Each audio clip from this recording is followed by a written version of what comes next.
এক্সেলে ইন্টারভিউতে একটা ছোট্ট কোশ্চেন করা হয়েছিল যে এই যে আইটেমের ঘরটা রয়েছে বা সেল রয়েছে, এইখানে যতগুলো আইটেম আছে যেমন খাতা, পেন্সিল, এরেজার, স্কেল বক্স, সমস্ত কিছু এগুলো একটা লিস্ট আছে। আমাকে যেন বারবার লিখতে না হয়, যেমন স্কেল বক্স যেন আমাকে লিখতে না হয় এই জিনিসগুলো, বা আমাকে পেন্সিল যেন লিখতে না হয়। ওকে, তো আমাকে বলেছে একটা লিস্ট তৈরি করে দিতে। তো সেক্ষেত্রে আমি করব কীভাবে?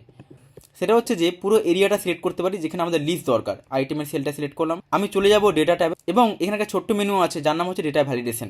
ডেটা ভ্যালিডেশন আমি ক্লিক করলাম, এবং এইখানে এই যে ডালে বক্সটা আছে এইখান থেকে আমি চুজ করব লিস্ট, এবং এইখান থেকে যে সমস্ত লিস্ট রয়েছে সেগুলো লিখে নেব। যেমন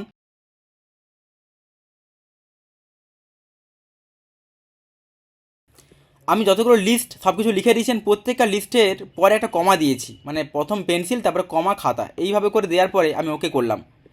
আমি দেখতে পাচ্ছি আমাদের আইটেম যে সেল, এই সেলের মধ্যে একটা অ্যারো সাইন চলে এসছে। ক্লিক করে দেখব যে সমস্ত লিস্ট চলে এসছে। জাস্ট ক্লিক করছি, লিস্ট দিয়ে আমি ফিল আপ করছি। এর ফলে ডেটা এন্ট্রিটা তাড়াতাড়ি হচ্ছে এবং সময়টা অনেকটা বেঁচে যাচ্ছে।